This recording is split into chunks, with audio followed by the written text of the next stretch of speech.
Falar do Colégio Batista é falar de uma história que iniciou há 53 anos atrás.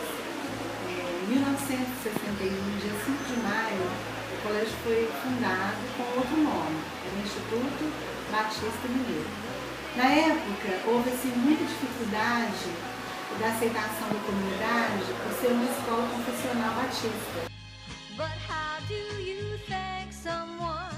Com o tempo, através do trabalho da escola, bem voltado para cursos profissionalizantes, que nós iniciamos com o curso de contabilidade, magistério e ainda não tínhamos processamento de dados. Anos posteriores que nós iniciamos com o processamento de dados. Mas no início, basicamente, foram esses dois cursos. Então era uma dificuldade muito grande das pessoas confiarem no trabalho de uma escola que estava chegando. E aí, com o passar dos anos, a qualidade do ensino, o compromisso dos professores, a dedicação, o empenho, os varginhenses foram descobrindo que era mais uma possibilidade para beneficiar a comunidade, não para prejudicar. Após uns 10 anos, a escola começou então a trabalhar com o ensino médio. Nossa escola foi ao contrário. A maioria das escolas começam pela educação infantil e vão até o ensino médio. Nosso começou pelo profissionalizante, depois veio o ensino médio, depois veio de 5ª série a 8ª série, e aí por fim que foi a educação infantil até o 5º ano.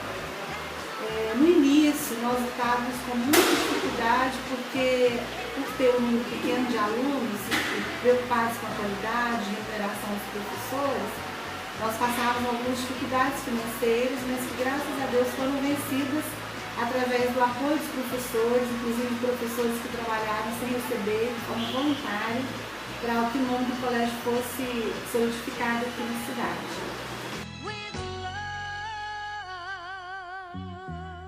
E com o passar dos anos, essa qualidade do ensino foi realmente sendo estruturada e aí sim nós conseguimos aumentar o número de alunos.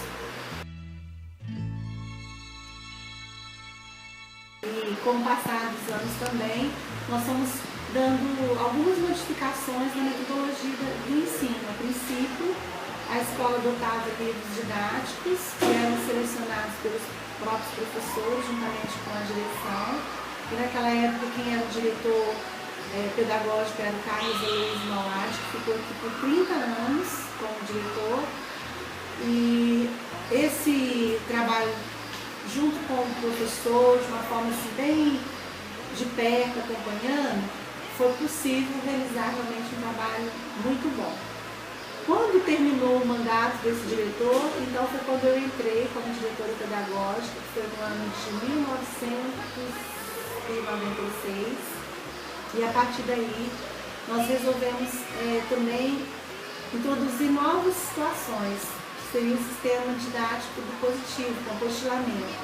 Percebemos que estava muito solto, o professor trabalhava da forma que ele queria e não tinha uma sistematização da metodologia.